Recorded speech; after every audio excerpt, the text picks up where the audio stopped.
All right. We are live. What is up, everyone? And welcome to the Random Encounter Podcast, episode 110. I'm your host, James, and I'm joined by the man, the myth, the legend, the fanboy himself, Phaneckswhy, What's up? What's up? What's up? the great ace attorney, Ash Destroy him, I ain't that old, but what's up, guys? and the dress fear master, what do they call? Completely forgot what they call it. The dominant. There we go. The dominant himself, Brian.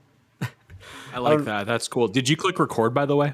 I did click record. Yeah, All that right, was awesome. the main thing. I was making sure I was like, I gotta hit record. So I did hit record.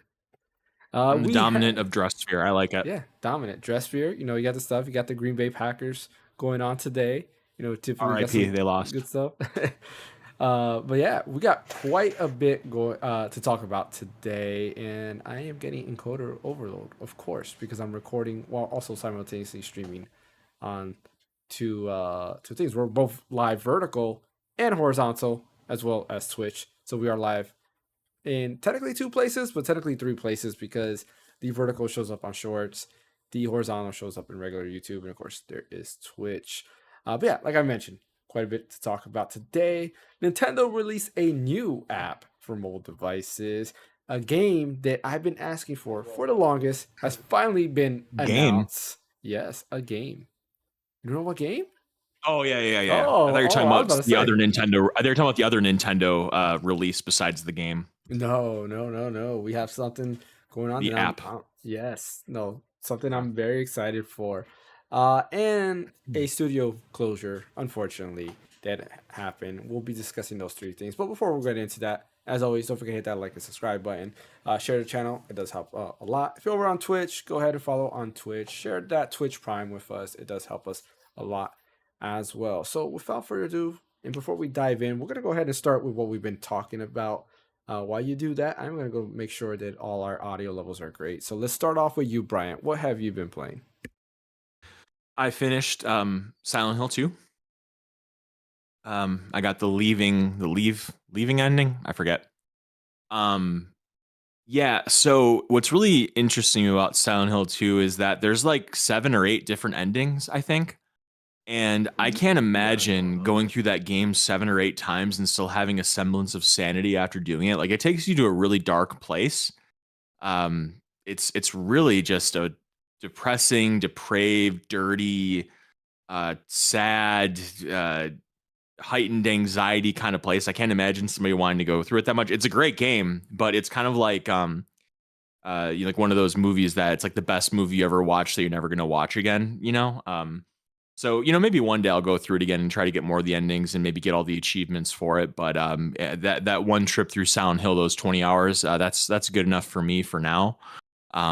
I really hope they redo Silent Hill 3 and Silent Hill 4, The Room, and all the rest, because it's a really special series. It kind of is, the way that I always describe it to people is like, if you put it like to a sci-fi analogy, like I would say that Silent Hill is more like Star Trek and Resident Evil is more like Star Wars, because Star Wars is more like actiony with like some good lore and story elements. That's kind of Resident Evil.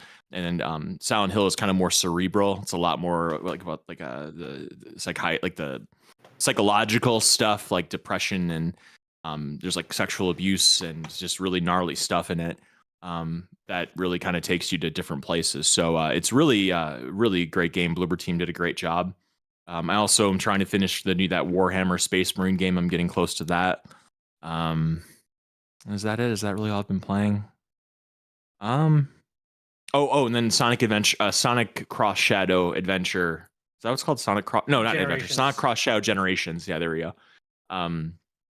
Really enjoying that, but something that I find is a really interesting kind of contradiction about Sonic, and I feel like it's been that way forever, or not forever, ever since they started adding stuff to collect besides the Chaos Emeralds. I find it kind of frustrating that in games like Sonic Generations, you have like the 5 coins you can collect, and like there's like chows you can collect in the level, and it's like the whole point of Sonic is to like run through a level as fast as you can, as stylistically as you can, and take different routes to get to the end and see everything.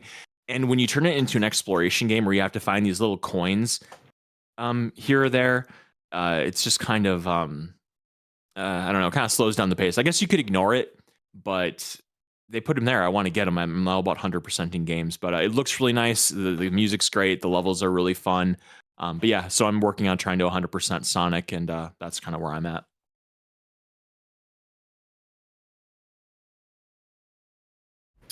Before we get too far into this, I'm noticing that the stream is very jittery. Yeah, I'm seeing that as well. I'm trying to double check and Let me see. fix I'll check that. on my side.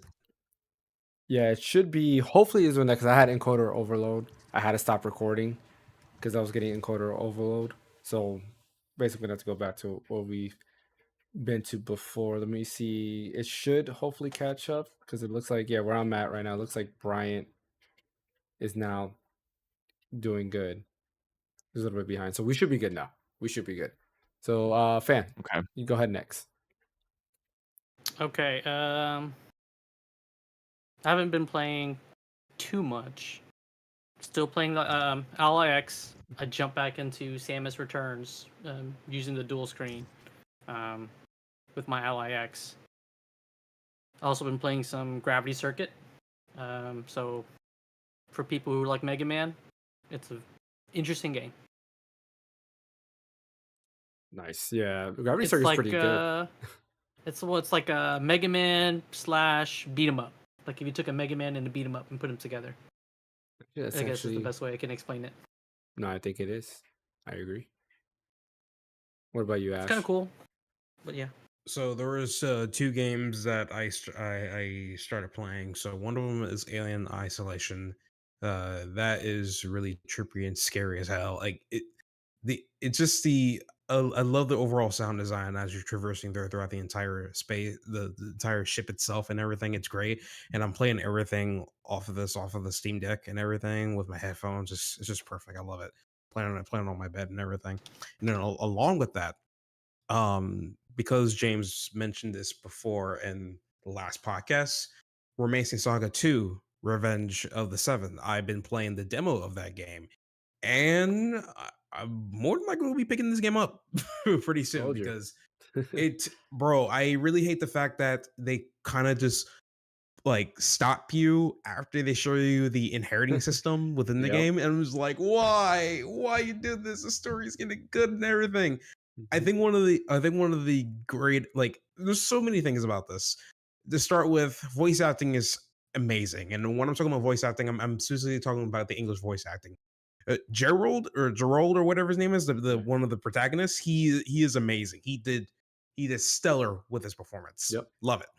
The freaking combat system, the freaking turn based. I think like when everything comes together, like at first you're gonna be like, oh, it's just like a generic JRPG, is whatever. But as you keep playing more and more of it, it will literally grow onto you, and you start learning more little things about the game where you're like, oh, you can do this now. Oh, with these formations, you can do this and all that kind of stuff. And it's really good in how the game gives you a lot of like ways to customize your characters and stuff, which is awesome as well. Yeah. And music is also awesome. Music is great. The battle theme is great. I love it a lot as well. So it's a lot of things to talk about.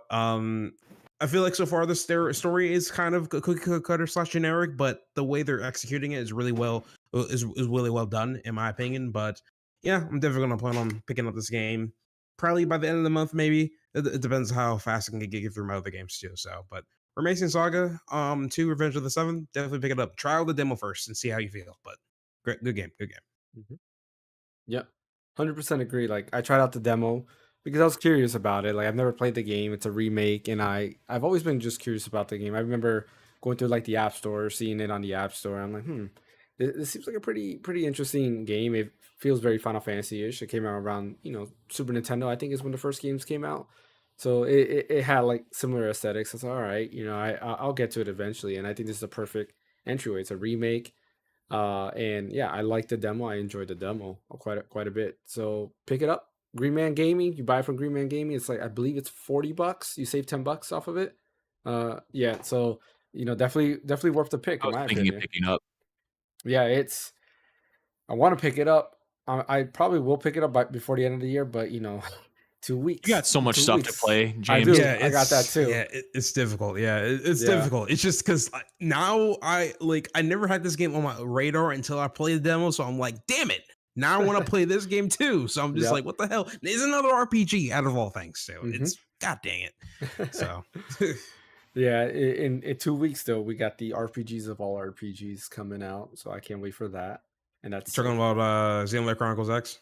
no, that's not in 2 Oh, weeks. I Brothership, wish I was in Brothership, 2 weeks. Brothership. No, Nope. no. He's talking about Dragon Brothership. Quest 3. Oh, of course. Yes, forgot about that Dragon one. Quest 3. As far as what I've been playing, so I've been playing Star Ocean: The Divine Force. Got the ROG LIX, been playing that, and I'm actually really feeling it. It's like really, really good. I've gotten further in, and it seems like everything's starting to pick up, and I'm enjoying it. I wasn't a fan of the battle system in the beginning. I felt like it was too slow. It's too sluggish. You only have like 3 moves, and you're just repeating the same 3 moves. But like any other Star Ocean game, you do learn moves as you go. The difference is like in the other Star Oceans, you have a normal attack, and then you get like arts. And this one, like your arts are your normal attacks. So, and I don't believe they're called arts. Arts are, you know, from Tales of. I believe they're called something else. I can't remember. But you know, I'm calling them arts right now. In this game, your arts are your regular attacks, so you have to kind of like format them how you want to do them in what order. And you have like this little bar that like fills up over time, and as you attack, it uses up that bar. And in order for you to attack again, you have to go ahead and run around so that that bar fills back up. And at first, I was very annoyed of it, but I think I got used to it. And I've learned more moves, and now I'm enjoying it a lot more. And where I'm at, I really like it. Voice cast is pretty good. I gotta double check the voice cast 'cause I think the voice actress to Tifa does one of the voice is one of the voice actresses for one of the main Britt characters. Baron. What is it? Britt Baron. Yeah, I think she's one of the voice actors in this, or actresses rather, in this game. It sounds alike, but I could be wrong.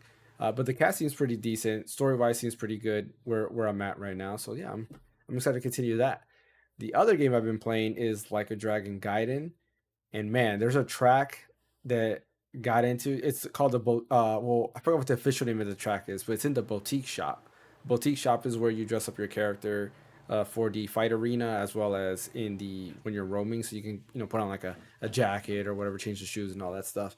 And man, that song is fire. Like I don't know what Sega was thinking of putting that song in there. Like this is like they made a hit lo-fi song, but not like they put it in this game, and it's such a good song. I was playing through and I hit it, and I was like, man, like, all right, I'm really vibing with this jam, and it made me not want to leave the boutique shop. I just stood there listening to the track because it's really good. So if you have time, just type in Like a Dragon Gaiden, the man who erased his name, boutique shop OST, and yeah, and I think it's available like on Spotify and Apple Music. I'm almost 100% sure it's available on there, so you can go ahead and listen to it on there, put it on repeat, because I'm telling you, you will enjoy that track. And the last game I've been playing is a game that actually came out this week that probably nobody else here is playing, but I've been playing for quite a bit since it came out. It's Pokemon TCG Pocket. It is the Pokemon trading card game, but I guess you could say a mini version of it. If you ever play Yu-Gi-Oh! Duel Links, it's like Yu-Gi-Oh! Duel Links, but for Pokemon trading card game. And I'm enjoying this game. Like the addiction I've gotten into the game is pretty big. I'm here opening up packs, trying to get all the full art cards and everything like that. Doing the battle systems. The battles are great. Everything about it is pretty good, and it's very quick pace. So it's not like you have to spend a lot of time in a battle. Most battles are maybe 5 minutes tops, which is nice. Were you gonna say something, Ash? Yeah, I have a friend that actually recently got into it, and he's trying to get me into it now. So I'm just like, bro, It's good. I keep trying to tell him, bro, I barely got time to play games like that anymore. Like I haven't been even playing my gacha games at all for like a good month and a whole month and a half, honestly. So yeah. Well, right now it's very like not forgiving, but it's very, how can I feel the right word? Like I haven't spent any money, but I've got a bunch of like nice rare cards. And it's like it's kept my attention. Most games, it's kind of like if you ever played Duel Links, like Duel Links kept my attention. It's kind of like Duel Links.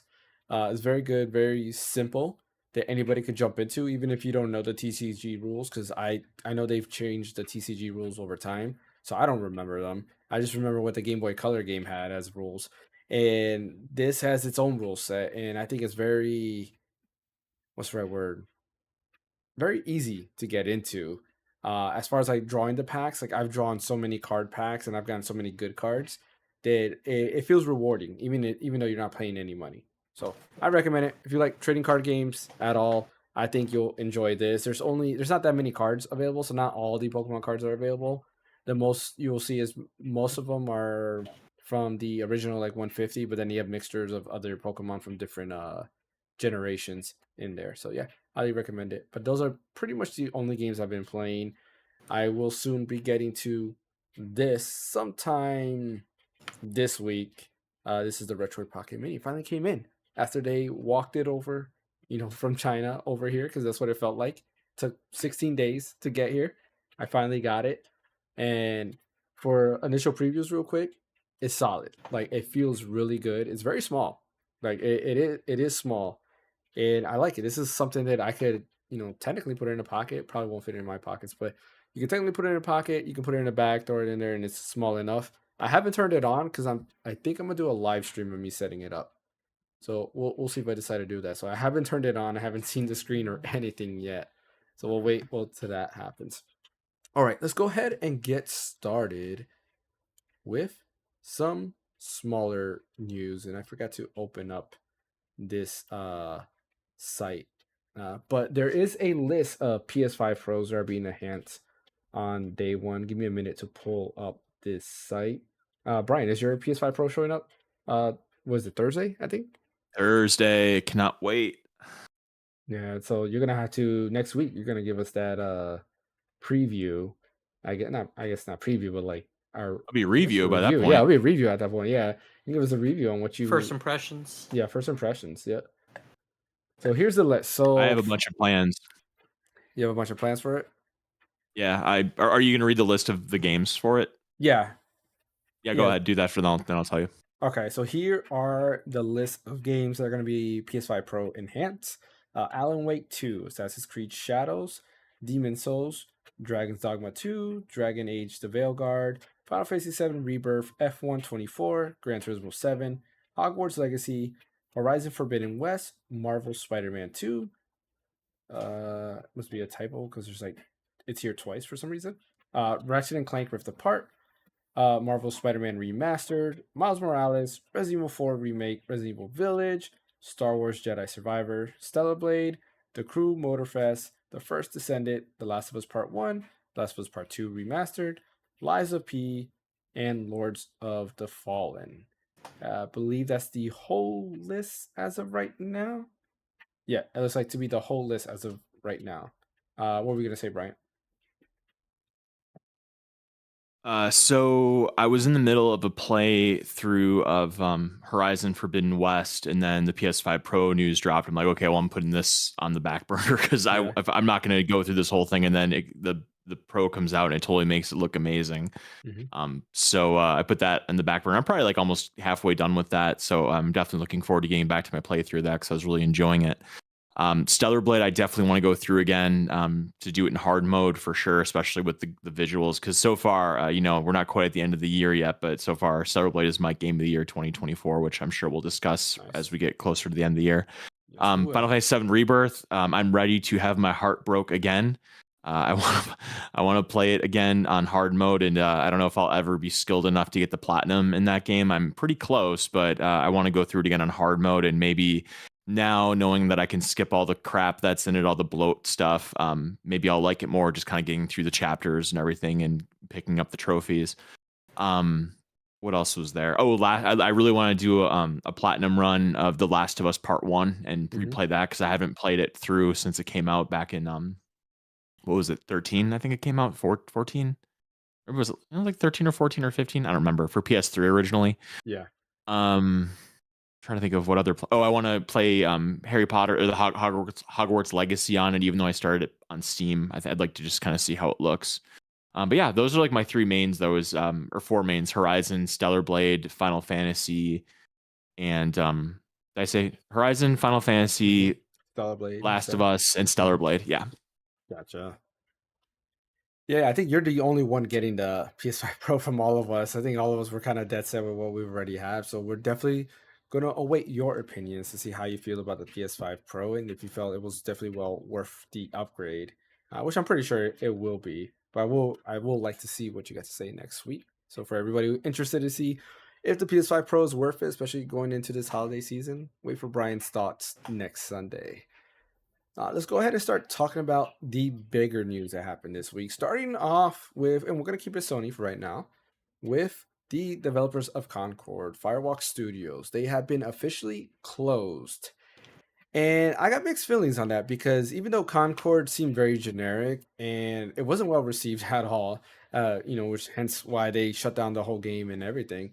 But I don't know. I feel like just because they failed once, you shouldn't just close down the studio. I think they deserve another shot. There's a lot of other developers out there that have failed and they've come back big time.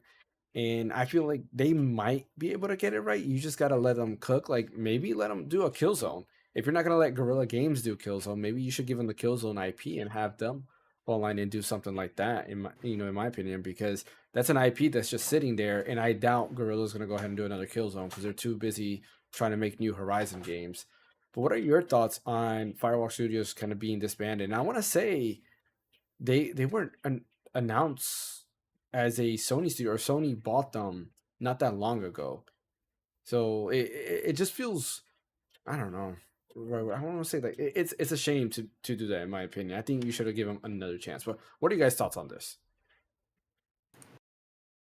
Well, it's on. Well, the main reason why Concord even failed to begin with was mainly because of Sony.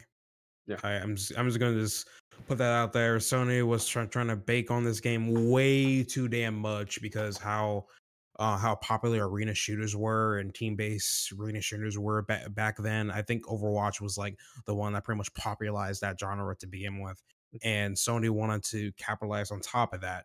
And because they were just putting so much money into this game, that's where they pretty much failed at that point. If they didn't put too much into Concord, then they would have been fine. They didn't have to shut down the studio, but they did, and it's really is mainly Sony's fault for doing that in the first place, right? Yeah. So I won't say it's Sony's fault. Why not? Well, they did buy them, but they developed that game way before Sony bought them. Right? So some of it's kind of also on Firewalk for probably overpromising what they couldn't deliver. Yeah, I think that's a fair take. Yeah, I think you can't blame it all on Sony because Sony didn't own them the entire time of the development of the game. The game they said the game took 8 years to develop. Sony only had them in their pocket for less than 2 years. At that point, who overpromised? At that point, it's did like Sony overpromise or did the dev team overpromised? I think the dev team overpromised because, again, at that point in time, they're 6 years into development of that game already. They had to sell Sony something for Sony to buy them. I agree with that. Yeah, I think when it comes to you can't blame it all on just Sony. It's a two-way street on that. Yeah. No, I agree with that. Yeah, it can't be, because since it did start development when they weren't owned by Sony, then yeah, they could have overpromised. Sony, is not 100% off the hook though, because I do feel that part of it is their fault too. But they could have rewrite the ship or something, or re-steered them in a different direction. Obviously, yeah, I feel like because when I was looking into on what they had originally when it came to like designs and everything was better. When they were actually like making the game, but when Sony went into it, like I don't know what the budget was before they even sold themselves to Sony, but I'm pretty sure it was a pretty big difference of budget when it came to making Concord after they were under Sony's wing at that point. If like you said earlier, Joni, what the hell? If you like you said early, James, if Sony didn't intervene too much on the development of Concord and just let them do their thing, I think the game would have did fine to begin with. And like I understand on fans' perspective that like literally the studio need to sell themselves to Sony to let them know, hey, they can make them a really good arena shooter. I get that, but at the same time, it's just there was a lot of cool things that they already been doing, but they never got they never made the final cut to the product itself. And I feel like that Sony was involved with pushing that stuff out along with other things that they had as well. Because when you're under Sony, then there's a lot more middle management that's going on within that studio at that Yeah. point, you know.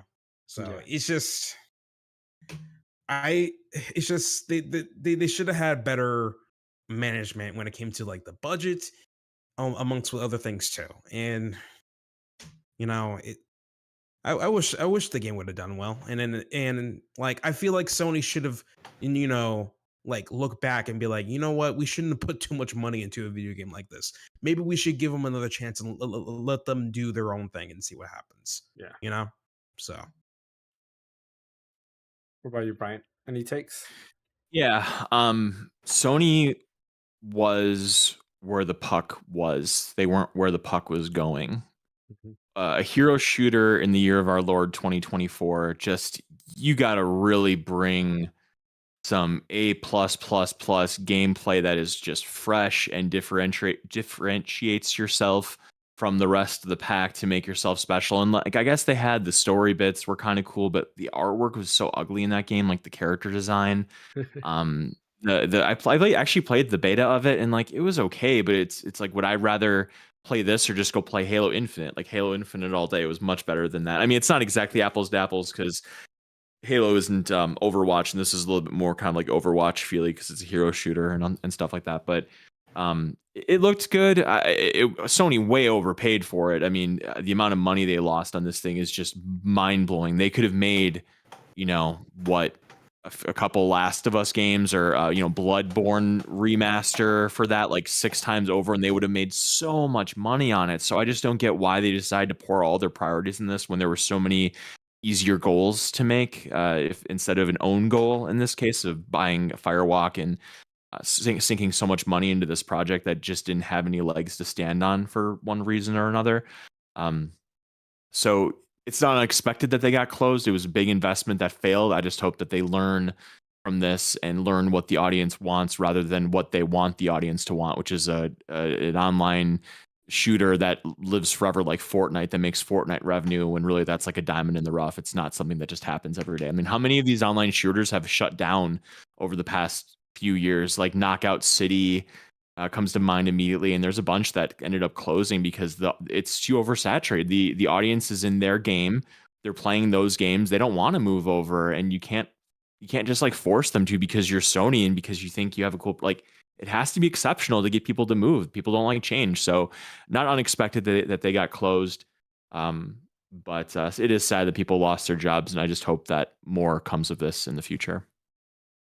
Yeah, it's funny you mentioned that because I was going to say the same thing that like a lot of people have come and gone. They've been trying to take over and get a piece of that market that Fortnite has, that Call of Duty still has for years, and they failed. Overwatch was very close, and I mean, I was to an extent, I would say Overwatch is there, but it's kind of like fading away. A lot of people are not happy with what Overwatch has become.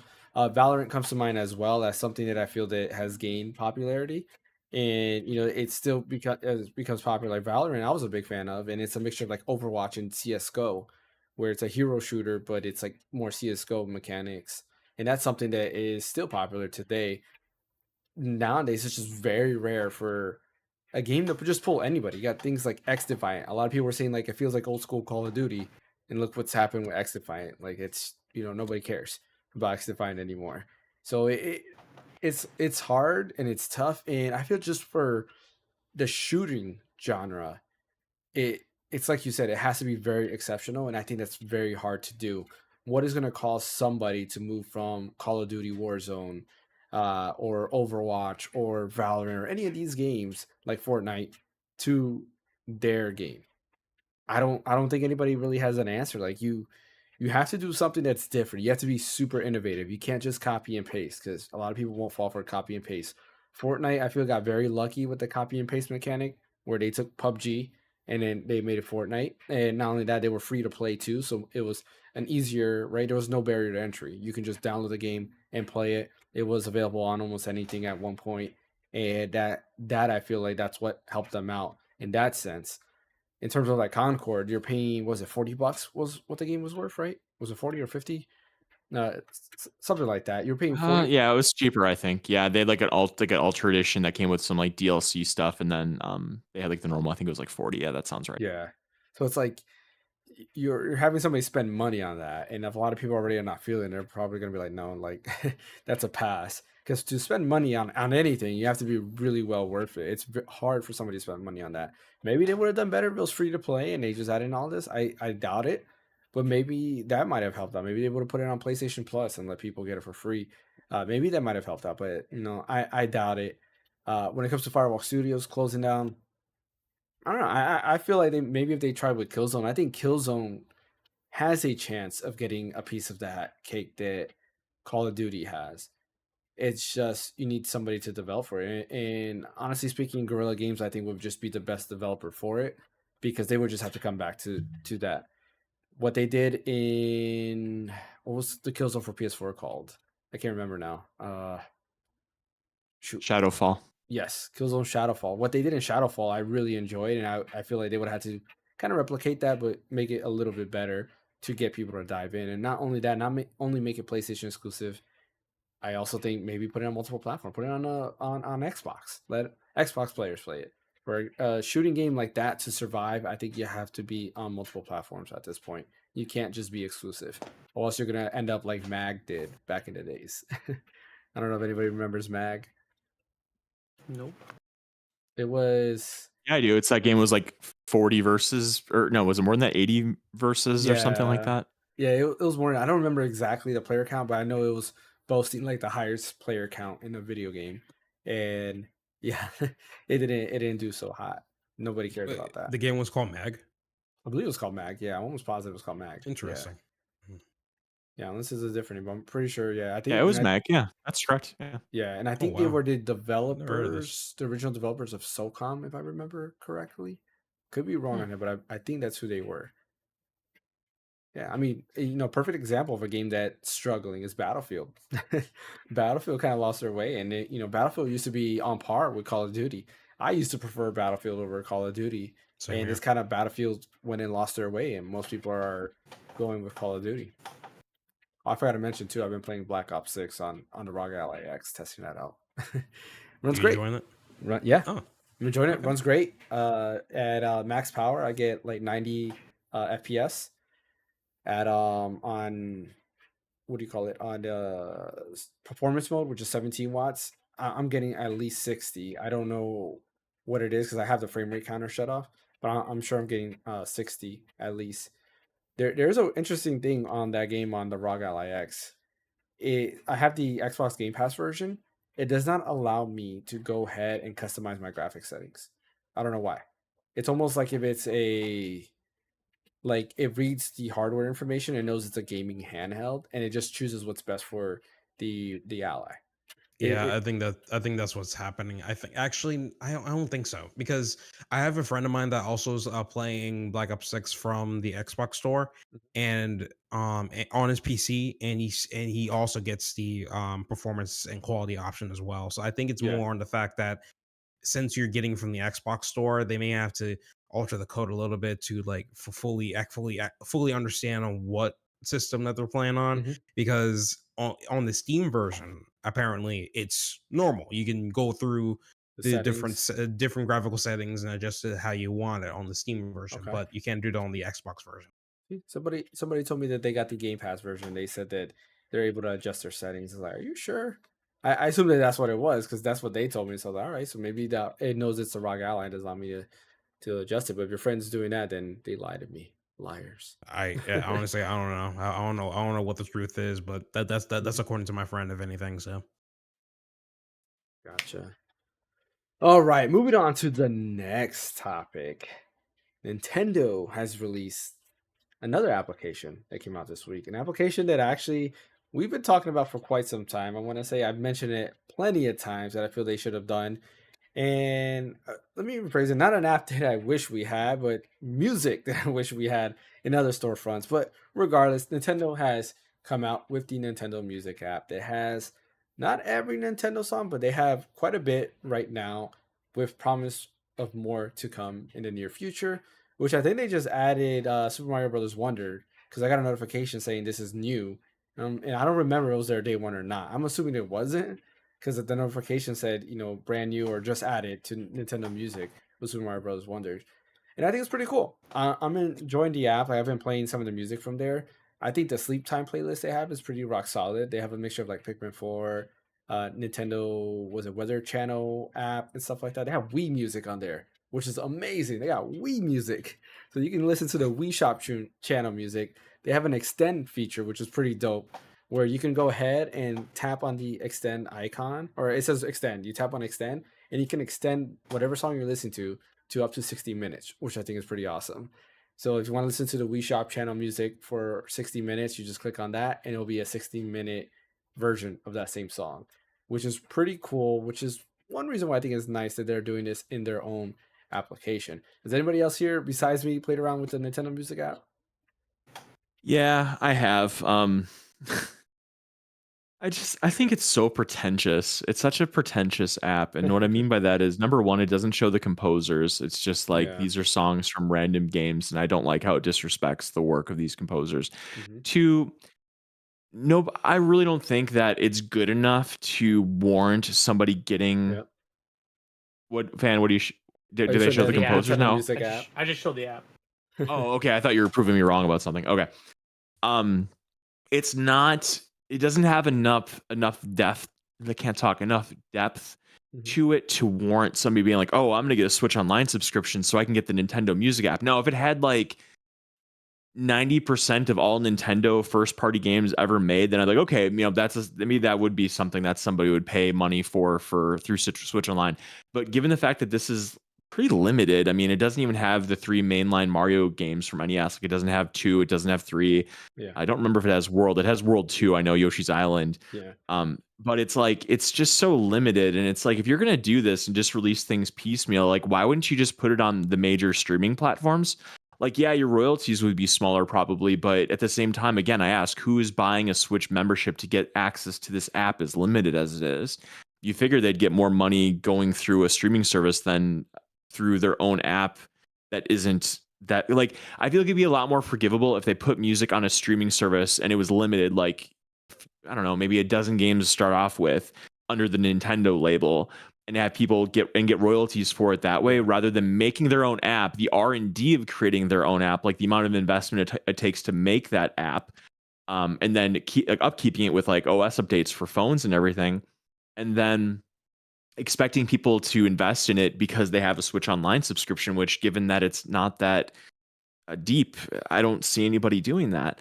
I don't know. It's fine. Like, it's a cool little bonus, but I was looking forward to checking it out when it came out, thinking, yeah, that would be a little bit more than it was, and I was a little disappointed. Like, I'm cool it exists, but I just wish it were available in the more mainstream streaming options. Yeah, the game list they have here: Super Mario Bros. Wonder, Pikmin 4, Pokemon Scarlet and Pokemon Violet, Splatoon 3, Animal Crossing New Horizons, Kirby Star Allies, Super Mario Odyssey, Mario Kart 8 Deluxe, The Legend of Zelda Breath of the Wild. That's the Switch one. When it comes to Wii games, they have Super Mario Galaxy, Wii Channels, which is basically all like the Wii ambient music and the Wii channel music. On Nintendo DS, they got Tamagotchi Collection, Nintendogs, which don't sleep on those soundtracks. They actually have some dope music. If you've watched some of my videos, I use a lot of their music because they have nice bossa nova type style music. So I do use their music on it. So don't sleep on their soundtracks. They're actually pretty dope. Nintendo GameCube has Metroid Prime, only Metroid Prime. Game Boy Advance only has Fire Emblem: The Blazing Blade. That's crazy. I know. N64 has Ocarina of Time and Star Fox 64. Super Nintendo has Super Mario World 2, Yoshi's Island, Donkey Kong Country. Game Boy has Kirby's Dream Land, Dr. Mario, and then the NES has Metroid. There's the Metroid Famicom Disk System, which I guess is higher. I don't know. I didn't listen to that one. I think it's higher, not bit rate, but like higher quality music. And then Super Mario Bros. Original. So I do agree. Like when I saw the list, I was like, oh, like outside of like Pokemon Scarlet and Violet, which I do like their soundtracks. Splatoon 3 has some dope songs. Mario Odyssey has some good songs. Mario Kart, like there's a decent amount, but the music I was Where's Super looking forward Metroid? to, yeah, it's like there's no Super Metroid. There's no Fire Emblem outside of that. Like there's no Path of Radiance or Radiant Dawn. Like Radiant Dawn has an amazing soundtrack. I think it has a better soundtrack than Path of Radiance. I mean, for the heck of it, put Super Smash Brothers in it. Like Super Smash Brothers has like the best soundtrack in any video game, I would argue, and that kind of eliminates a lot of the other songs. Yeah, it doesn't have a lot. Like Nintendo GameCube, there's no Mario Sunshine. Mario Sunshine has a lot of good music in it. Wind Waker has good music. But I also kind of get it. They're gonna add it over time. Like in their little thing, they showed, let's say, Skyward Sword. I think they showed Wind Waker and Twilight Princess. They showed a bunch of games in the real world. And this is more to come, and I'm sure they'll go ahead and over time, kind of like Nintendo Switch Online, they will add a lot of these songs. But for the most part, I do get what you're getting. Like I wish it was on my already platform that I listen to my music on. I listen to my music on Apple Music. I wish it could already be there so I can mix it in with my other songs, my Sega music, my there's Persona, Like a Dragon, Sonic, what other music? There's like a bunch of video game music. Final Fantasy music is all mixed there. Like why can't I do that? So is what it is. Fun fact: in Japan, in Apple Music, they have all the Pokemon music in there. Of course they do. On Apple Music. You know how I found that out? How? So when the Apple Music app came out on PS5, I went ahead and was using it. And I was like, okay, I wonder what music it had. And I forgot, I typed in something.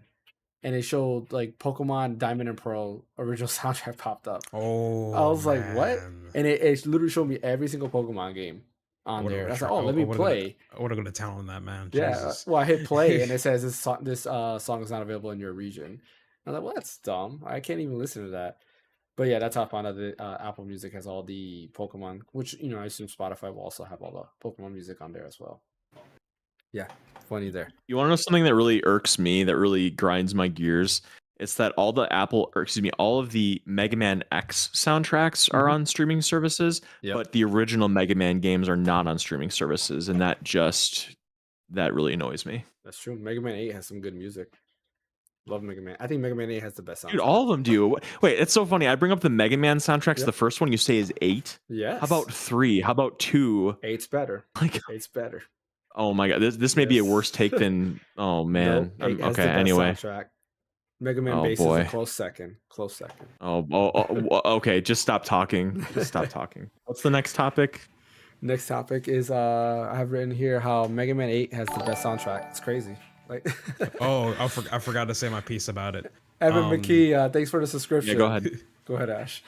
Yeah, so I'm pretty much like my thoughts are pretty much similar to Brian's, except like in the bit of the more technical side, I'm pretty sure the reason why they're trying to go along with this because they're trying to keep you inside of the Nintendo ecosystem, and by doing so, they're trying to deliver like a SaaS solution, and SaaS stands for software as a solutions, and then at that point, they're trying to make sure you stream their stuff from their platform and everything. Which okay, fine, you can do that, but financially, I don't think is going to bode well for you because, for starters, you already seen that they have to literally make their own application just so you can stream their music.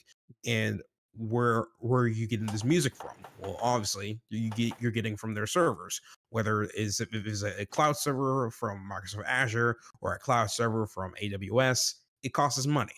And then when like a lot of devices are streaming from these cloud resources that Nintendo's essentially hosting themselves, it still costs more money, which is why right off the bat you're not going to be seeing a whole tons of music into that application. Now, how they will fix this? Simple. Put it on Apple Music and Spotify so they don't have to make those stupid apps and stuff, right? Like I don't know why they're trying to make things harder on themselves. Just put it on Apple Music, put it on Spotify like every other studio is doing. Like, just do that. Like, why go through all these things? Because I feel like they have the money to do so, but it's not feasible for them to do it and stuff. Yeah. Maybe they should start just putting on putting songs into Apple Music and Spotify, and then once they have a better like foothold when it comes to their finances, then they can start doing the app stuff, and that's pretty much about it. And I find it kind of ironic too, like what Brian said earlier on about how like when you play the music, they don't even tell you the name of the composers that did the music. It's hilarious because back in the day when Gilva Sunner used to upload all these music on the YouTube, he always credits all the composers, credits the name, everything. You would know every little detail about the song, and I loved it. It was great, So it's just Nintendo like is stepping in the right direction, but in the wrong path, if that makes sense. I wish they had better decisions when it comes to these kinds of things. So like all we're asking is, hey, can we just stream streaming music pretty easily and still give you money for it? Apple and Spotify. We've been asking this for years. And yeah, that's pretty much it for my side. Were you a fan? Any thoughts? Why make it?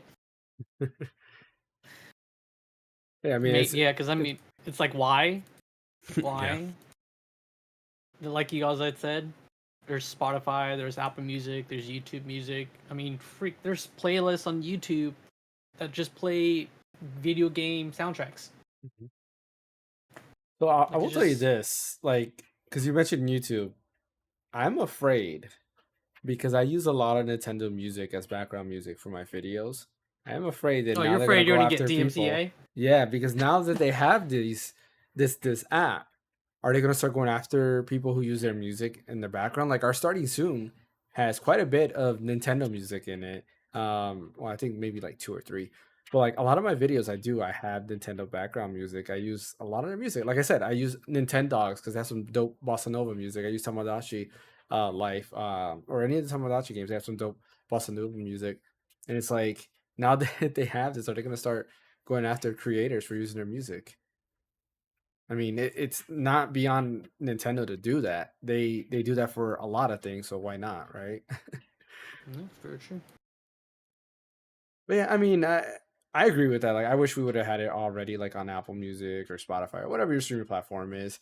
I do like the feature though of the extended music. I think that's pretty cool that it will just extend the songs. Yeah, for I you. wouldn't expect them to do that. Like that's like a very like extra thing. Like you wouldn't expect them to make that possible. Oh yeah, Yeah. I agree with that. Yeah, exactly. Like that feature is something that you wouldn't get on a normal streaming app, which I'll give them credit for that. It's pretty cool. When Smash Bros soundtrack comes out on it, I will be playing like the trophy room from Brawl. I'll be playing a lot of that for 60 minutes because that song is also really dope. But yeah, we'll see what it is. I recommend everybody listen to the Sleep playlist. It's pretty dope. It's nice and smooth. It's calming. Their hype playlist is not hype. It's not called hype. I call it hype, but it's the one that's supposed to be like their running playlist. I was listening to. I was like, this is not a good running playlist. I would not run to this music. Like it's really, really bad. You would think they would have like all Mario Kart music or something like that, but they don't. They don't have any Mario Kart music in that playlist. No, they have a couple ones. All right, in our final main topic of the day, the one that I've been waiting to talk about, and I'll save the best for last. Xenoblade Chronicles X Definitive Edition. Finally announced. This is a game that a lot of people have been asking forever. This game I've been asking forever. I have it on my Steam Deck. I played it at 4K. It looks beautiful in 4K, 60 FPS. It's also very demanding. Like, you really need some pretty decent specs to play this game. I played it with my 3060 Ti, 4K 60, and it still requires a lot. But it's a very beautiful game, a very great game. And for me, I think what I really like about it is like I'm a big fan of sci-fi stuff. I feel like a lot of sci-fi stuff is not as good as it used to be. But you have stuff like Dune, which technically speaking is an older IP, right?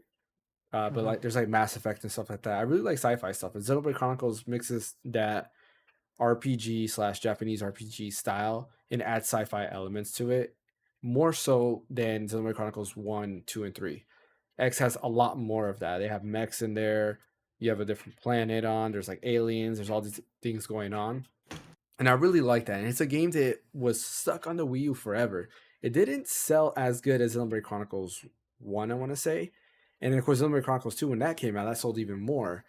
And it felt like they were not going to bother with bringing X. They were just going to forget about it. Because after 2, people were hoping for an X2. But no, we got Xenoblade Chronicles 3. And that wrapped up that trilogy. And they even like kind of pointed out that X has no connection to 1, 2, and 3. So people were kind of like upset at that. Like, is X just going to go ahead and die out and nobody's going to worry about that? Well, now we have Xenoblade Chronicles X Definitive Edition coming out March of next year, which I feel like is way too far away to agree. announce it, but is what it is. It is going to have enhanced visuals and new story content. And what's crazy is they specify new story content, and when they say new story content, they show the ending, which anybody who's played it, it's in the trailer. They show the ending, and everybody was upset because the ending was a huge cliffhanger. There's two things that happened in that ending, and nobody knew what happened there. Has anybody here played X except for me? I play a little bit of it. I haven't. Or besides me, I meant. Sorry. Yeah, I haven't. Yeah, I haven't like got deep into it. I think for like the first like 5 hours I played, and that's pretty much it. And that was back in the Wii U days when I had a friend of mine that had the game. So, but I'm definitely gonna be replaying it again once the remaster comes out. Would you call it a remaster? Yeah, I'll say it's more of a remaster because it's remaster. They call it definitive edition. Is that what they call it, the definitive edition? Yeah. Okay. Yeah, so I'm definitely gonna be picking it up on the Switch, and I'm gonna be having a blast with it. So I bought my voucher already for it, and I'll have an odd number. It's so funny. I'm gonna have another voucher that I don't know what to use it on because I had to buy one for this. So hopefully they announce, like, I hope like Metroid Prime 4 is gonna be the one that'll come out next year, like one of the last Switch games, and I can use it on that. That'd be a perfect bow on the end of the Switch's life. That's weird. Wait, what'd you say? I said it's not part of the voucher. That's weird. I didn't Xenoblade realize is. that. It is. No, Metro Prime 4. Oh, yeah, no, it's not because they don't have a solid release date on it yet. That's why. See, Libiana says, have you ever played Metal Gear? Yes, I have. I've played every single Metal Gear game, and I love them all, except for Metal Gear Acid. I wasn't a fan of that. Except for what? Metal Gear Acid. Oh, Acid. Yeah, wasn't a big fan of that. Some people liked it. I just didn't care about it. Was it a card one? Yeah, so when there's a card base for PSP. I remember when that came out, and I was like, "Oh man, like Metal Gear on portable," and then it's not Metal Gear Solid, it's that. But then Portable Ops came out later on, and then of course we got Peace Walker on PSP. But yeah, Pan, have you played Xenoblade Chronicles X at all? I have never played a single Xenoblade game recently. You gotta play it. I got Never played Xenoblade Chronicles. Never played he's not Xenoblade Chronicles Xenoblade. X.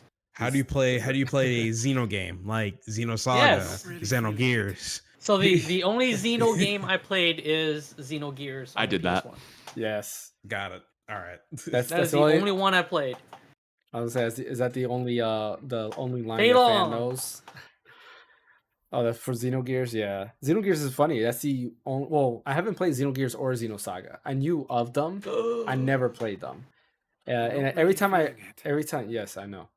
Every time I started Xenogears, I stopped. But now I got this beautiful 4x3 machine that has an OLED display. I will be going ahead and playing it on this. All my Xenogears is so good. Yeah, that's one they should definitely remake. That'd be cool. I mean, yeah, they'll have to get together with Sony, and since Monolith Soft is owned by Nintendo, I doubt. Yeah. Sony, or not Sony. I'm sorry. Wait, Square wasn't Enix. I was gonna say Xenogears is Square Enix. Yeah. Same thing. Sony, Square Enix. Not really, but. Oh man, now Xenoblade Chronicles X, you gotta play it. Like, it is good. It's one of the biggest worlds. Is it your favorite one? It's definitely my favorite one. Yes. Interesting. The music is amazing. It's different. It's different from 1, 2, and 3. So New you're not gonna LA. get that guitar. Yeah, you're not gonna get that guitar riff. But if you like Hiroyuki Sawano, for those of you who don't know who that is, Attack on Titan music, right? He did the soundtrack for Attack on Titan. He's done like Mobile Suit Gundam Unicorn. He was the main composer for that. What's some other ones? Premiere. Yeah, there we go. Premiere. He's a composer of that. There's a couple of other ones he's done. He does a lot of good music, and it's funny because when X first came out, people did not like X, which was crazy. Really? They did not like X mainly because of the music. They're like, oh, this is a step down from Xenoblade Chronicles or anything like that. But then a couple of years later, Attack on Titan comes out, and people are like, oh, the soundtrack of Attack on Titan is amazing. And blah, blah, blah. I'm like, it's the same composer, and you can tell because he has a style. The minute you hear that song, you're like, oh, that's Hiroyuki Sawano. You know his music because his style's very, like, I don't want to say the same. He's not like Motoi Sakuragawa's style where everything sounds alike, but you can tell that's him because he has the vocal parts. Like, he has the vocal. He likes to mix up different languages. So I have like people singing in German, people singing in English. people singing in just different languages overall. He does different mixes and stuff like that. But the soundtrack is amazing. ULA is a great song. At first, I would agree I did not like it, but I kind of vibe with it. I like the morning version, and then the nighttime version is also pretty good. The what is it called? The unique enemy encounter one is pretty good, and then of course just all the world music is really really good. I really do like the soundtrack that he has for that. But the soundtrack is not the only thing that's about it. It's good about it. The world is pretty big. It's huge. Like as far as height goes, I want to say it's probably still the biggest world when it comes to height, because I don't know of any other game that allows you to scale as high as that game does. Literally, you can get into your mech and start flying up, and you keep going up and up and up, and yeah, you can go pretty far. I remember there was an old YouTube video that compared Xenoblade Chronicles X to Skyrim, and they were able to basically finish Skyrim, I want to say, in a quarter of a time than to go from one side of the map to the other than in Xenoblade Chronicles X, because the world is huge. There's a bunch of different islands you got to travel to. You can't reach them all by well, you could technically swim. You could swim like all the way if you wanted to, but the easiest way to go ahead and do it is get into your Skell.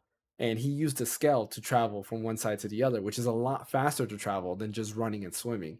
And it still took him a lot longer to go from one side of the map to the other in this game versus Skyrim. Now, Skyrim's not a good example anymore because it is an older game, but at that time, that was known as one of the biggest open worlds that was available in that era. The other thing is just the monster designs and unique monster design, the habitats of the monster. During the day, you'll have like a pack of wolves running around and hunting other monsters, and at nighttime, as the sun is setting, you will find them, and if you follow them, they will run into a cave and then just fall asleep in the cave. It's not like they just despawn and they disappear. No, they will literally run into a cave and be sleeping in that same cave. It's crazy, like how they have this living world. No pun intended, because I think people who play the game would understand what living world of that game is. Let's see, Liviana says Snake Eater is supposed to release soon. Yes, I'm excited for that. And then Attack on Titan soundtrack, top 3 of anime. Yeah, I'm telling you, like Hiroyuki Sawano has a great vibe when it comes to his music. I love his music. There was another anime I watched that he composed called shoot, what is it called? I didn't realize that he did the soundtrack for that's for Chronicles X. That's pretty cool. I didn't know that. Yeah, he did. He did lots of work for different animes and games too, different mediums. I just keep forgetting which ones he did. There was an anime, I don't know if anybody else watched this, where it's a mech anime, and I want to say like it's something about like Earth being at wars with Mars, and like Mars is seen like their superior race, and they're Zone of the Enders? no, it's not Zone of the Enders. It's a similar story, right? Heroic Age? No. No. What is it called? I can't Gundam? really remember. It's not Gundam, no. Similar Darling story in the part. Franxx? No. What is? Let me find out what it is. The anime starts with a G, right? I don't think so. Okay. I think I know what you're talking about. Is there one called like Mighty Number 0 or something like that? No, it's not Mighty Number 9. Not Mighty Number 9. Al Noah 0. Yes, Zero right. Six. It had 0. Yeah. I remember that one. Okay. It was that one. Yeah, he did the opening to that. He did all the music to that, and that anime was pretty decent. I enjoyed it, but like the soundtrack is like fire. Like I love that soundtrack. It's really really good. The Promare soundtrack is also really good. If anybody's watched Promare, it's pretty good. Oh, I love Promare. Don't get me started on that. He had during good movie. COVID, he did a bunch of like acoustic covers, and he posted them all on YouTube. And what's that song from Promare? It's one of the songs from Promare that's in acoustic. It's all acoustic guitars and everything. Amazing cover that he did. It's I'm trying so to figure out good. which one. It's definitely not. It's definitely not Trials of Fire. Definitely not that one. I'm trying to look through. Let me try to look through for what I have on my Apple Music. Let me see here. I don't want to play the song on here because I think I will get copyright. So the ones I have, I mean, I can hopefully I can show you the ones I have here. I don't know, frick. God damn, it's a stupid blur thing. and my freaking Yeah, I light. can't see it because of the blur. Well, I can read them out to you. So Inferno, that's like the intro of the movie, and then there's Gal o the Moss. I don't know if that's the one. Nexus. I don't have that one. You don't have the over one? here. Okay. Yeah. If you Yeah. type in just type in I just typed in Hiroyuki Sawano acoustic, and it was the second result. And this is from your first anniversary Nexus. And it's acoustic cover. Amazing cover. Highly recommend listening to that. It's a nice if you like acoustic guitars and stuff like that. I'm a little bit of a music nerd, so I like acoustic guitars. And bass, of course, bass. Yeah, I'm excited for this, and I hope everybody plays this game. Do not think of it to be like Xenoblade Chronicles 1, 2, and 3. It has, again, it's not related to 1, 2, or 3 at all. Totally different character cast. Maybe like the monsters, there's overlap in like the monsters. That's about it. It's its own thing. It's closer to like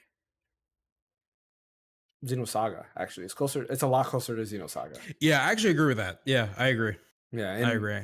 It's in many ways, I would say, in many ways, because there's elements of Xenosaga, and as somebody who's never played Xenosaga, I was able to tell this right away.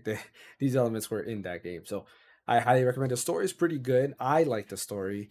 It does this weird thing of the way it does storytelling, where the main story scenarios kind of like give you what you need to know, but all the other world building is done outside of the story, if that makes sense. I Makes don't sense. know how to describe it. It's not like Xenoblade Chronicles 1, 2, and 3 where you have these 10-minute cutscenes that are explaining every single thing about the story. It's kind of like, oh, here's this part. Now figure this side out. And that was like one of the criticism about it, is that the story wasn't kind of straightforward. But I think the story does a good job either way, and it leaves room for speculation because it does answer some things, and other things are like a mystery. And that's why a lot of people wanted a sequel, is because this mystery of what is going on with this planet, what's going on in this world, what is going on with everything. And I hate that nobody here has played this because I can't give away spoilers, because I think the story is so good. And there's so many moments where it's like a plot twist. There's so much of that in this game that you're going to be like, what? Like, is this actually happening? And it happens throughout the story. You see literally the first plot twist, maybe in the first 5 to 10 hours in the game. Once you think you know what's happening in this world, you start realizing you don't know anything happening in this world. It's like that all the way from the beginning to the end. Really, really good. Really enjoy that. But I hope this means that they'll continue Xenoblade Chronicles X, and either rather than them finishing X with these extra story elements, they lead into an X2, because I do want to see more like sci-fi RPG. Something like Xenosaga that was very sci-fi. Yeah, at that point, I think I'm pretty sure they're pretty much just testing the waters with this one here, which I'm pretty sure is going to do well, honestly. Yeah. So, Remote Play Gaming says the Tamagotchi collection music was a surprising hit for me. Yeah, it is. It is. 100% agree. Sorry for being late on commenting on that. Figure Drawing also says, panel question, is it more likely that Switch 2 is released first quarter of 2025 or fourth quarter of 2025? For everybody writing in the comments, I apologize. I have to look in like 3 different directions for all the comments because I don't know. I think I need a third monitor to be able to see all the comments. I have to kind of click through everything and get all my notes there. So this was for us from Figure Drawing. What do you guys think? Is it more likely the Switch 2 is released first quarter of 2025 or fourth quarter of 2025? I say fourth quarter mainly because they're going to announce the Switch 2 by the end. During the first quarter of 2025. So, which doesn't mean that the Switch is going to release in the first quarter. I'm thinking that they're going to try to aim for fourth quarter. No, I disagree. So, there's no way they can release this. They can release Switch 2 that late. Like, I agree with you. I do think it'll be first quarter for announcement. I don't think it's going to happen this year because they have all this stuff stacked up. But I do think it's going to probably be an announcement in maybe like January or February.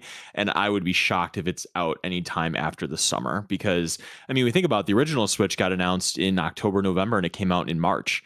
So it's like, 5 or 6 months or whatever. And I think they'll have a similar trajectory because it sold like freaking crazy when it came out with, Legends of the Breath of the Wild and all the rest.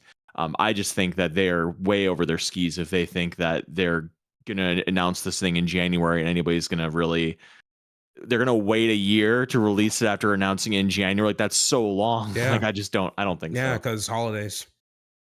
It's gonna sell in the holidays Simple anyway. as that. Like they It's do gonna sell in the holidays holidays. anyways. If they do They'll have the bundle holidays, for it and all that. they straight up say, "Hey, you're gonna get Prime 4 with this. Get a new Mario game, dude." Like, listen, that's how I feel they're gonna do this anyway. So it is what it is.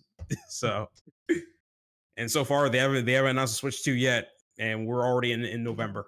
So they're gonna probably announce it either with January or February, and be like, "All right, pick us up at before holiday and have fun." So. What are you, fan? What do you think? It'd be cool if we got like, it's probably not gonna happen, but it'd be crazy if Nintendo like just did a drop announcement. This Shadow month. drop. Yeah, Yeah, drop like the in- Switch. Like no, well they didn't drop it, but drop an announcement like out of just nowhere, right? And Like what they did with the Nintendo Music app, just drop a little press Yeah. conference or a little Yeah. news item, you know. like No big just deal. out of nowhere, just bam, and then we get it, spring of next year. Spring next year. I'll tell you what. If Maybe Nintendo- Xenoblade Chronicles X, is going to be a launch title. I hope so. I think so.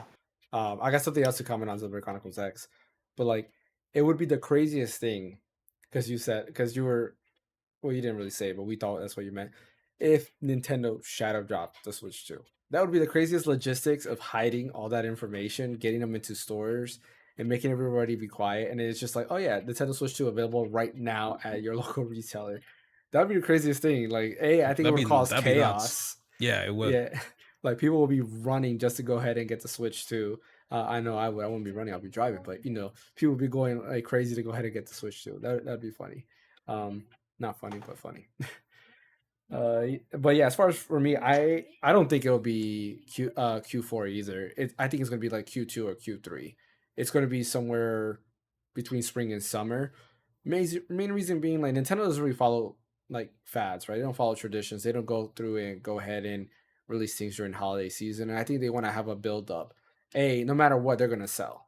Like if you release it Correct. in March, they're gonna sell. Releasing the Switch in March, I think was amazing, and they know it was because there was nothing that came out that month, Right. Except for Horizon, but like nothing came out that month, and they capitalized on that. They dropped that with Breath of the Wild. What else came out?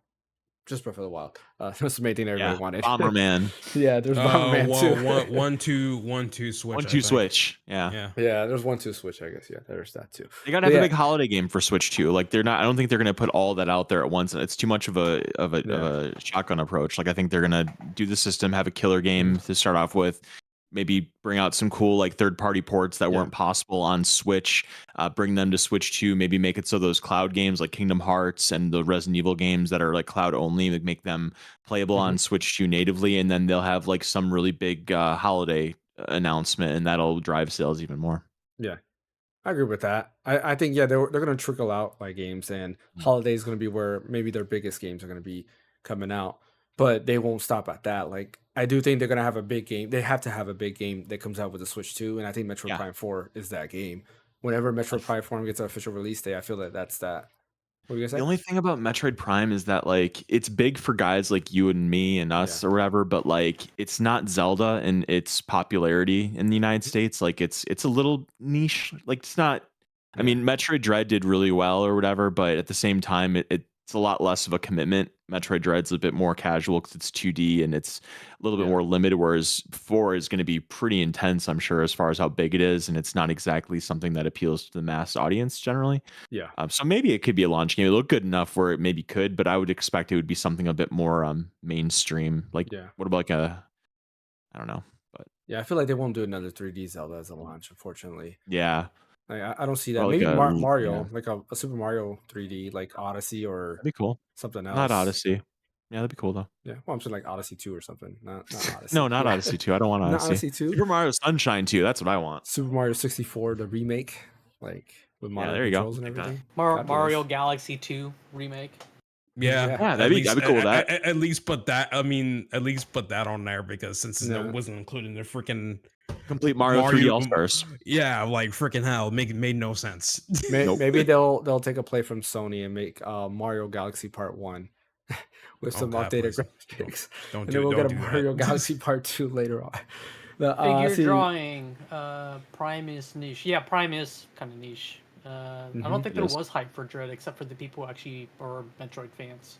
It was hype for Dread. Correct. I think a lot of people were excited, at least in the gaming media, was excited Yeah. because Dread was something Yeah, that Metroid fans. that That's what I'm saying, Metroid fans. yeah. You talking about like Metroid fans are not? They don't count as hype. Like what? No, they do, but I They think do. what we were talking about is like beyond the niche, like the mainstream. It wasn't that Yeah. big of a deal. It did sell well, but Like you're not gonna grab like Mhm. your everyday platform. Like, oh, what's this game? Metroid Dread. That sounds interesting. yeah, Like, your Madden people in the player know isn't generally will- going to play Metroid. Yeah, Yeah. but Madden players aren't gonna play anything but Madden. Yeah. Figure drawing also said. So you all agree that fourth is more likely than? No, I don't think fourth quarters. No, Ash is the only one that thinks that. Yeah. Yeah, we never. None of us are Insane. saying Q1. Like, I think we all agree that it's not a Q1. I think it's gonna be Q1 launch. announcement and Q2, probably be- Q3 release. Mhm. It'd probably be like late Q1, late Q2. Maybe. Yeah. Around there. I'm down on the hill for Q4. Watch. All right. All right, we'll see. We'll go back to If this you when get the it right, announcement I will give you kudos, my friend. You're gonna give me your ROG Ally X. Wait, did you sell that already? I don't have a ROG Ally X. No, he I returned thought it. you did. Yeah, he did. No, he I returned it. rebought the Steam Deck. Yeah. Alright, you can give me your other Steam Deck. You'll just be rocking 2 Steam Decks. Yeah, Just for be no like- reason. He says one more question. Would you be more hyped for F-Zero GX Online Remaster or Double Dash Yes. Online Remaster? Both. Oh. Both. No, it's Like, an or. I It's an don't- or. You gotta choose one. It's an or. Okay, Mario Kart Double Dash. That's literally my favorite Mario Kart game. So I think I'd Alright. say I'd Mario prob- Kart Double Dash as well. Yeah, I'd but say like F-Zero. likelihood of that happening would be nil, just because they already have the unlimited. Mario Kart is like Kart. definitive. Yeah. Yeah. It's Mario Kart 8 Mario is Kart, definitive. Mario Kart 8 or Mario Kart Infinite is never gonna go away. Like more, And we don't if have any anything, F-Zero they should do games. F-Zero. Yeah, exactly. They should Yeah, do F-Zero. F-Zero GX because there is no Yeah. other F-Zero game other than what's on No, the no, Switch. wait. So what was the Online. question that the guy 99. asked again? Or is it F-Zero 99? No, F-Zero. Yeah, but I don't even count that. 99, That's but like that doesn't really count. No, It's an I don't F-Zero count game. That's gotta count. That is Wait, an time out. SNES F-Zero game. Wait, it's a time gimmick out. It game. just had some extra like things to it. Wait. Time out. What was the It's something question more again? current. It's just it which would be more says- hype for. Yeah.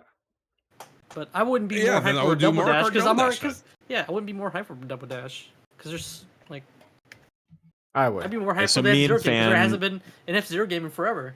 me and fans say F-Zero, James and Ash say Mario Kart Double Yeah, Dash. Falcon Punch, man. Mario mean, out Kart of Double two Dash versus to me two. was literally the most unique Mario Kart game ever because they were actually being innovative in how you drive, how you play with characters, and then on top of that too, sorry, pardon my language, if that stuff was online, you would literally have 8 players in a lobby co-oping together in the racetrack. You can't do that with any other freaking game, like straight That's up. true. So He's got a point. like, I'm just saying Mario Kart Double Dash all the way, honestly. But 8's Ash so got a good point. already. One last thing I want to mention, going back to the topic of Xenoblade Chronicles X, was that there's some like side by side comparisons, and I don't know how accurate those side by side comparisons are, because a lot of it looks like the Wii U version looked a lot better than the Switch version. Oh, really? Yeah, and I feel like that's definitely not an accurate comparison. It also could be that it's like early footage, because there has been times where they show like early footage of games, and then when the game actually comes out, it looks a lot better than what they're showing. But for me, for this to be a definitive edition, it has to look better overall. There is a difference in the character models. They did show a difference between the Wii U version and the Switch version. The character models are more, I don't want to say like cell shady, kind of like Xenoblade Chronicles 1, 2, and 3, but They're more anime-esque. yeah, they're definitely more anime Yeah. than the take they did with Wii U. But it's not like a night and day difference. I think from, they like, look Xenoblade better. Chronicles 1 or 2. Like What the- I've seen, I think the like models look Switch- better. Yeah, the one I've seen, Yeah. I actually like the Switch That girl? version better. Yeah, Elma. Yeah, she looked better in the Switch version. Yeah, that's why I feel like the models themselves look, but like the backgrounds and everything look sharper. But like I said, the video I watched, I don't think that's a 100% accurate take on the difference between the two. I would rather wait for a real take or a better footage to come out. Not only that, like they could be comparing a 4K upscaled, from the emulator versus this, which some people do that. Some people do that. Try to make a game look worse when it's not. Yeah. Unfortunately, there's people like that. I think actually that is everything we have for today. Does anybody have anything else to say? Yeah, Anything else just to share? play the demo for Romancing Saga 2, Revenge of the Seven. Give it a shot. A lot of people haven't played that series before. This is a good chance to do so. A demo. It's not even long demo either. It's like I give or take an hour and a half demo. Well, maybe up to 2 hours. You want to maximize your time, honestly. So just give it a shot. You can play on your Steam Deck. You can play on a Switch, obviously, right? Is it on Switch? Yeah, it is on Switch. It is. Yeah. Is what I thought. Yeah. Play on Switch. I don't know if they got a demo for the Switch, but whatever. I don't know if it's on PlayStation or Xbox, but if it's on those platforms, 9 times out of 10 probably has a demo. So try it out. I loved it. James loved it. So yep. I think Ben tried it. I thought. Didn't you try it? Yeah, I did. Yeah, you did. Isn't Brothership coming out really soon? Yeah, next week I think, or this week. Is anybody else getting that besides me? I'm getting it. You're getting it? I've been telling you I've been getting it for weeks, man. Take care of your drawing. James, are you getting it at launch? I want to get it. I want to get it. I don't think I'm gonna get it at launch because like this whole week I'm gonna be doing my ROG Ally X review, and then I'll also be doing starting also on this. So I don't think I will have time for that, unfortunately. I do want to get it on launch, but we'll see. No promises. Yeah, we'll see how well I can devise my time with games right now. Hopefully, I can get certain games beaten before Brothership comes on my doorstep. But I don't know. I'm trying to see because a good way to save, right, is not only doing the what is it called, the Switch Online Pass thing. I forget what it's called. The Switch Online, the ticket thing. What is it called again? The voucher. Voucher. There we go. Not only doing that, but if you have a Costco membership or any type of Sam's membership, get a lot of times percent they off. they have discounts on the cards, like the $100 Nintendo eShop cards. So you can save a lot. Stack it. Yep. Yeah. So for example, you can get a $100 card for let's say $80. I'm just giving an example, but you get $80 plus you use that on the voucher. You're saving quite some money for that. So it's well worth it to look into that. So I'm hoping there's some pretty good deals coming Black Friday because I still want to pick up Jamboree and I want to get that as well. Those are the two games I'm really looking forward to playing currently on the Switch, and then of course I am getting day one Dragon Quest 3 HD 2D. Absolutely, you are. Yeah, you're making sure. I'd like to play Jamboree with you. That'd be fun. I have it. I'm just waiting to play with somebody. Yeah. What was I going to say? I was telling James about this channel on YouTube that I watch called Smosh, where they play Mario Party and Mario Kart and stuff like that, but they play it differently, where they try not to win. They try not to win. Yeah. That's funny. Or because there's one where they do Mario Kart, but then they try to make it to where the winner of the challenge, you have to get 7th place. So 7th place is the winner. So just cool through all the things, games. Throughout the game. So that's it's fun to see people try and do that. So you if guys we ever all see get Jamboree, that'd be an interesting take to try. Yeah. You ever see that episode of South Park where they get to the baseball championships and they try to lose, they're purposely trying to lose, so they stop having to play baseball. I've never seen that episode, but I feel like I've seen. Oh yeah, the other team was so good that they were good at losing. They can hit the ball exactly where they wanted to hit. Yeah, I remember that. And then Randy's dad is like, "I thought this is America," and he's all drunk because he's trying to fight everybody. Yeah. Yeah, had the bat dad. That's a great episode. That's funny. Anybody else got anything else to say? Oh yeah, I was gonna say too, when you're talking about Costco, oftentimes Newegg has deals too where you can get a $100 eShop gift card for I think 90 or is it 95? 90. I think it's 90. You get $100 for 90, so that's something to look out for as well. Yeah, and you don't need a membership for that. Nope. There's that. Even though I think Costco's membership's worth it, but probably yeah. Yeah. I mean, for gas alone, I mean, you get usually sometimes, at least over here, sometimes 10 cents difference, which not a big deal, but every bit counts. Yeah. But yeah, I guess that will end today's podcast. I do want to say, apologize for the beginning of the podcast. Things were a little bit stretchy there. I'm definitely going to need a new GPU on there. I think it's because I have so many scenes going up right here. Because the way a vertical stream is aligned, I'm probably going to try to work with it and make it a little bit better to fit everybody. But in order for me to do that, I'm going to have to do some type of backdrop. So I will try my best to work on the vertical, figure out something that will look a little bit more aesthetically pleasing because it's right now plain and it just shows us. I think it gets the point across that we're all talking while in camera, but I'll try to find something that works good so we can all be shown on the vertical aspect. As far as what we're doing in terms of the horizontal, I will have a different backdrop there. A lot of things I want to work on. It's time, James. It's time to upgrade the computer. Put away the Ambernix. Put away the Retroids. Upgrade your computer. Yes. It's a quality of life improvement for the stream and for all of us. It's time. Yes, I do agree with that.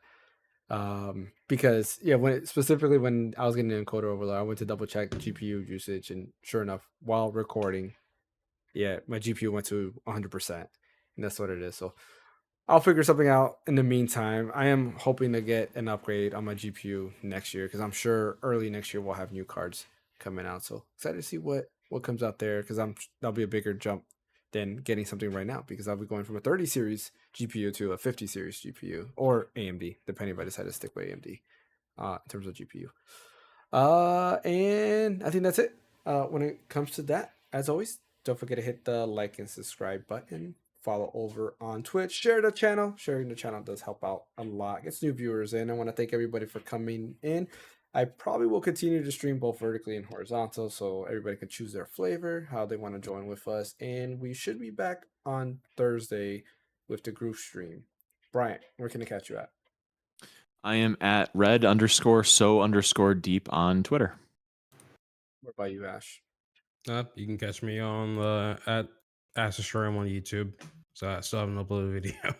So What about you, Fan? You can catch me on Twitch, YouTube, and Twitter at Phaneckswhy. As always, you can catch me right here, where I will have a video up this Thursday, and hopefully every week going forward, I will have a video up. So stay tuned for those. Thanks for watching. Thank you, Bryant. Thank you, Ash. Thank you, Fan. And we will catch you next time.